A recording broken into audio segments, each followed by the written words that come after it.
There comes a day in every life when loyalty is tested, not by strangers, not by enemies, but by those closest to us. A day when the question is no longer, do I love my family, but at what cost?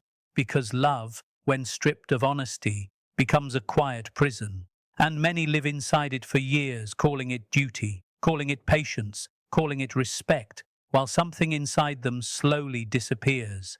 This is not a story about rebellion, it is a story about awakening. For too long, harmful patterns are hidden behind familiar words, family values, tradition, unity. We are taught early that protecting the family means enduring everything in silence, that speaking up is betrayal, that questioning is disloyal. But no one warns us what that protection does to the mind, the spirit, the sense of self. No one talks about the exhaustion of carrying secrets that were never yours to hold, or the weight of defending actions you never agreed with. This is the moment where the illusion breaks, the moment you realize that protecting what harms you is not strength, it is surrender. And the day you stop doing it, something extraordinary happens. The fear loses its grip, the guilt loosens its hold, and for the first time you stand not against your family, but for your truth. This speech begins there. Silence is not loyalty. Silence has been praised for generations as a virtue, especially inside families. We are told that keeping quiet is a sign of respect, that endurance proves maturity, that swallowing discomfort preserves peace. But there is a difference, one that is rarely spoken about, between choosing silence and being trained into it.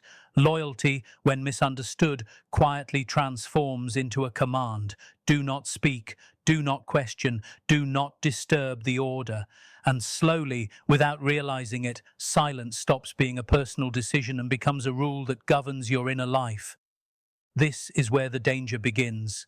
Because silence, when used to protect harmful behavior, does not remain neutral. It takes sides. Every time truth is withheld to keep appearances intact, something inside you learns that your voice is less important than comfort. Every time you explain away actions that feel wrong just to avoid conflict, your inner compass is forced to recalibrate itself towards survival, not integrity. Over time, this creates a fracture, one part of you that knows what is right, and another that has learned to stay quiet in order to belong. That fracture is exhausting, and yet many live with it for decades, calling it loyalty. True loyalty, however, has never required self-erasure. Loyalty does not ask you to abandon your conscience. It does not demand that you rewrite reality to protect someone else's image. Real loyalty is rooted in honesty, because without honesty, relationships do not grow, they only persist. And persistence without truth is not strength. It is stagnation. When silence is used to keep peace at the cost of truth, peace becomes fragile, artificial, and dependent on your continued suppression. You are not keeping harmony alive, you are sustaining an illusion. Inside many families, silence is rewarded early. Children learn quickly which topics make the room uncomfortable, which questions are met with coldness, which emotions are inconvenient. They adapt. They become perceptive, careful, emotionally skilled at reading what must not be said. This skill is often mistaken for wisdom, but what it really is early conditioning. A lesson that teaches your safety depends on your quiet. As the years pass, that lesson hardens into identity. Speaking up feels dangerous, naming discomfort feels wrong, and silence becomes so familiar that it feels like character. But here is the truth rarely acknowledged. Silence does not make harmful patterns disappear. It allows them to deepen. When no one speaks, behavior goes unexamined. When no one questions, accountability fades. When everyone protects the image, the reality underneath continues unchecked. And those who stay silent often pay the highest price, not immediately, but slowly. Through anxiety that has no clear source, through guilt that does not belong to them, through a constant sense of tension that follows them even outside the family space. The moment you realize that silence is not loyalty is a moment of profound clarity. It is not loud, it is not dramatic, it often arrives quietly, like a sentence forming in your mind that you have never allowed yourself to complete before. a realization that protecting peace has cost you your voice, that maintaining harmony has required you to deny your own experience, and that loyalty, if it demands dishonesty, is no longer loyalty. It is fear wearing a respectable name. Breaking silence does not mean attacking. It does not mean humiliating or exposing. It means refusing to lie, out loud or inwardly. It means allowing truth to exist even if it makes others uncomfortable. This is not betrayal. This is maturity. Because families do not heal through denial. They heal through awareness. And awareness begins the moment someone is brave enough to say, "This is not right," even if their voice shakes. There is great courage in this shift. When you stop protecting harmful behavior with silence, you reclaim something essential: self-respect. You stop negotiating with your own values. You stop shrinking to fit a version of loyalty that was never meant to include you. And something remarkable happens. Your inner world becomes quieter, not louder. The constant internal conflict eases. The need to explain yourself fades. You no longer carry the burden of keeping everyone comfortable at the expense of your truth. Silence is easy to misunderstand because it looks calm from the outside, but inside it often hides turmoil. Loyalty, on the other hand, is steady and grounded. It does not require secrecy to survive. The day you understand this difference is the day you step out of emotional captivity, not against your family, but out of a role that was never meant to define you. And that is where real strength begins. Blood does not cancel accountability. From an early age, many are taught a powerful but dangerous idea: that shared blood is a lifelong shield, that family ties automatically excuse behavior, soften consequences, and override personal boundaries. The message is subtle, rarely spoken directly, yet deeply enforced. They are family, so it must be tolerated. Over time, this belief becomes unquestioned truth. But blood creates connection, not immunity. It explains where we come from. It does not justify how anyone chooses to act. Accountability is often misunderstood as hostility, especially within families. To question behavior is labeled as disrespect. To name harm is seen as disloyalty. To ask for change is framed as arrogance. This emotional framing traps people into a false choice: remain silent and be accepted, or speak up and be cast as difficult. What is rarely acknowledged is that accountability is not an act of rejection. It is an act of recognition. It says, "You matter enough to be honest with." Without accountability, relationships remain shallow, frozen at a level where truth is unsafe. When accountability is removed, power quietly shifts. Those whose behavior is never questioned gain control, while those who absorb the consequences learn to adapt.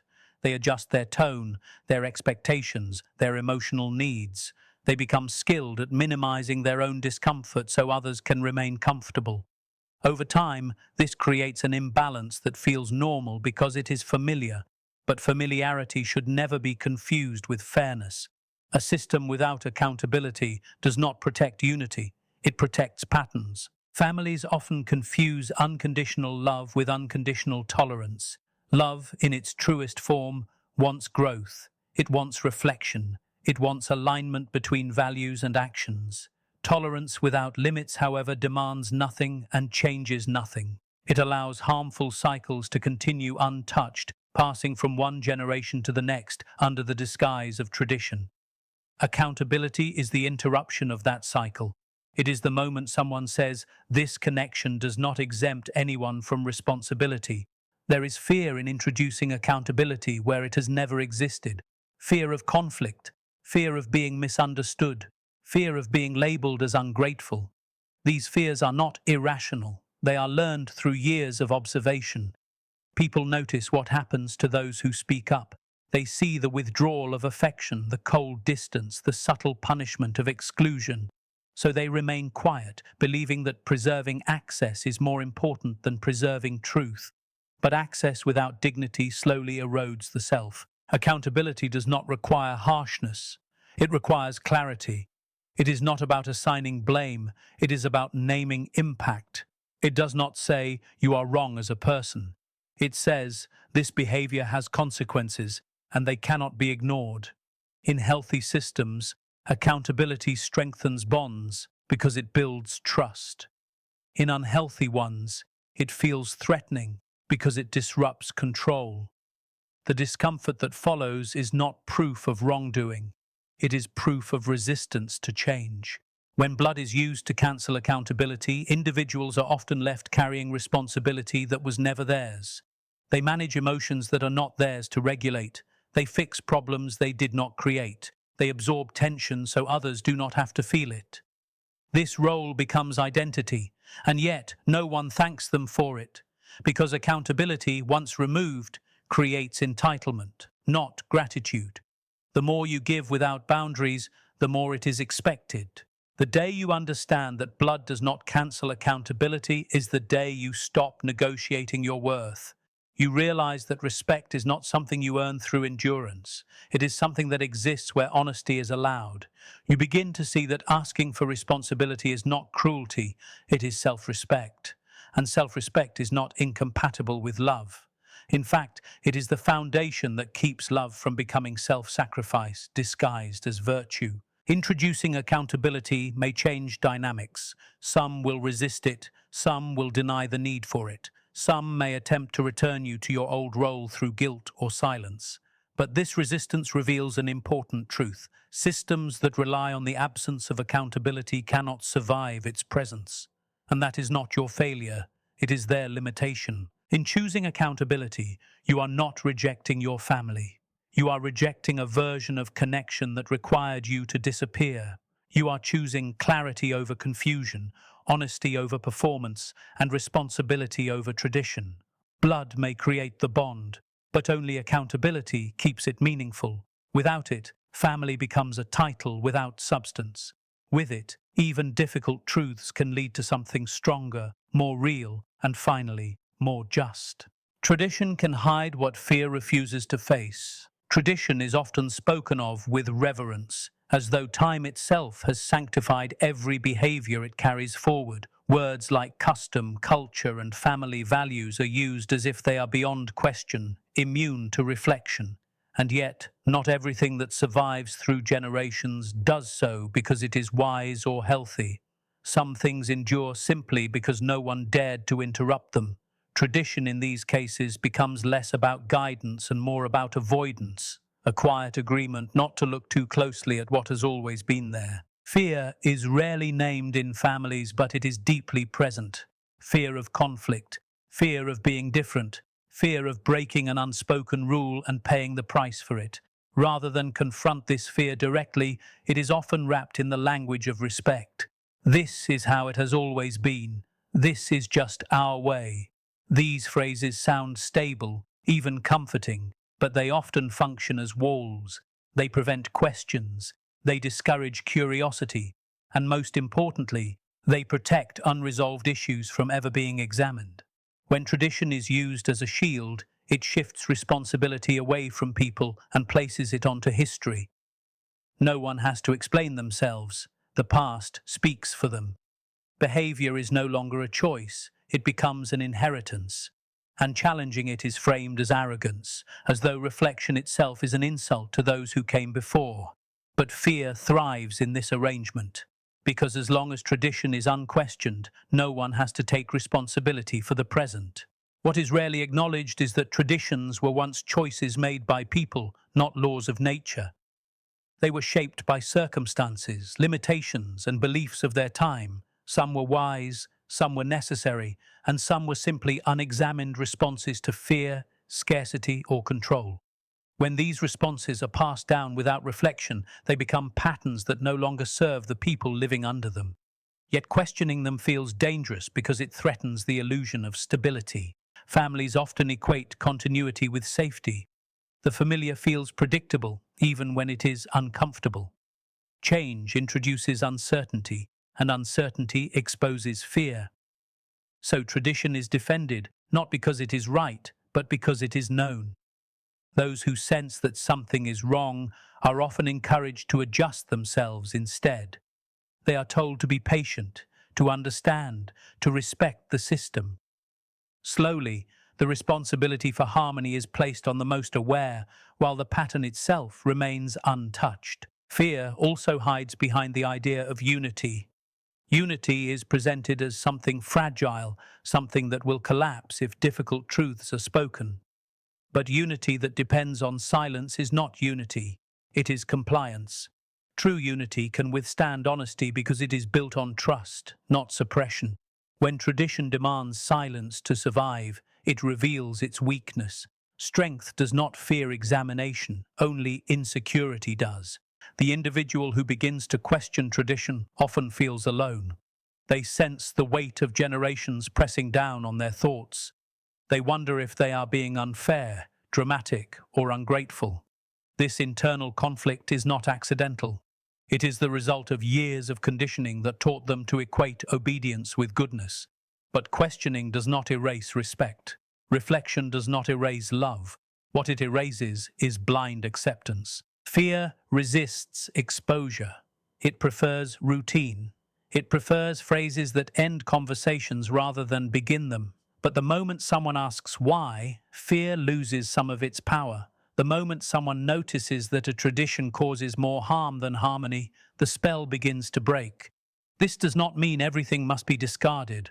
It means everything must be examined. Healthy traditions welcome reflection. Unhealthy ones demand loyalty without understanding. Breaking free from fear hidden in tradition does not require hostility. It requires clarity. It requires the courage to separate what is meaningful from what is merely familiar. It requires acknowledging that honoring the past does not mean repeating it without thought.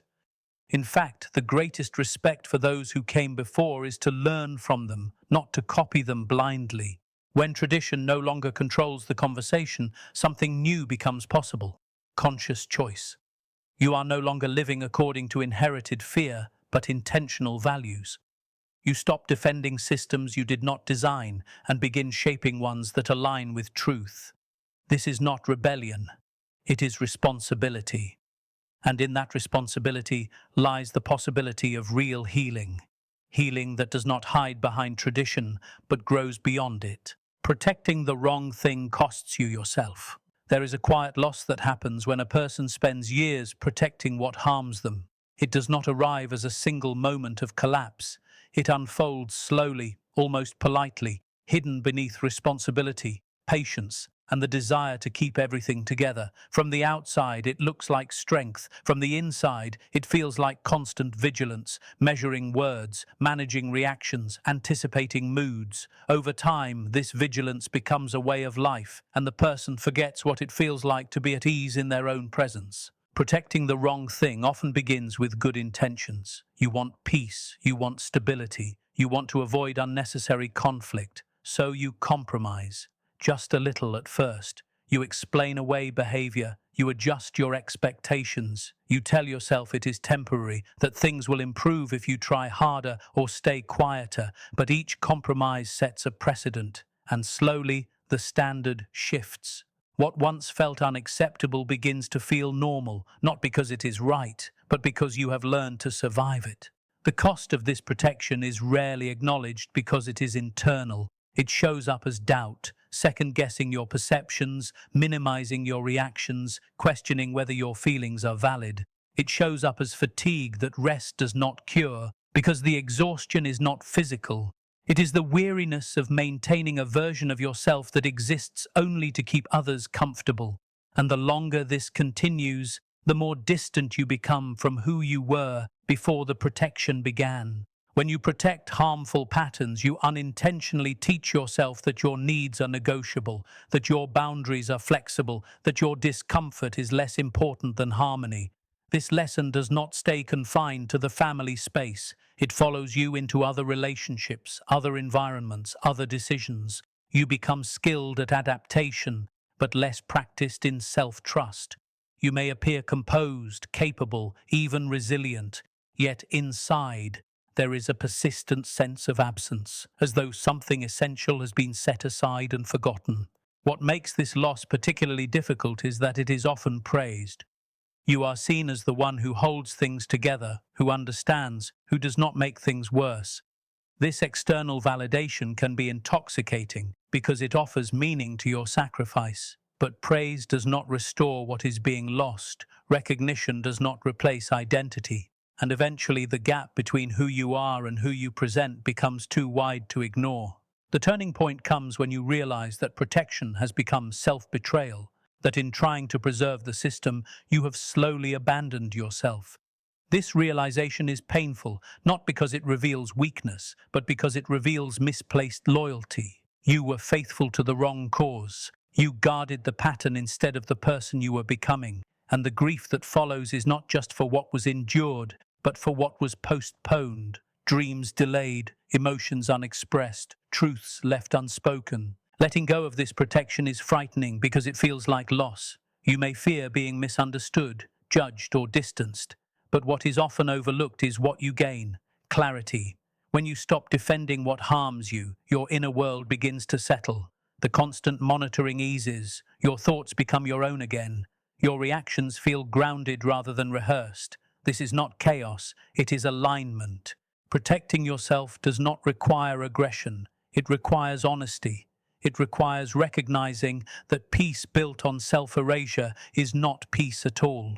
True stability includes your well-being, your voice, your dignity. When these are absent, the structure may stand, but it is hollow, and no one can live inside something hollow without losing parts of themselves. The day you stop protecting the wrong thing is the day you begin to return to yourself.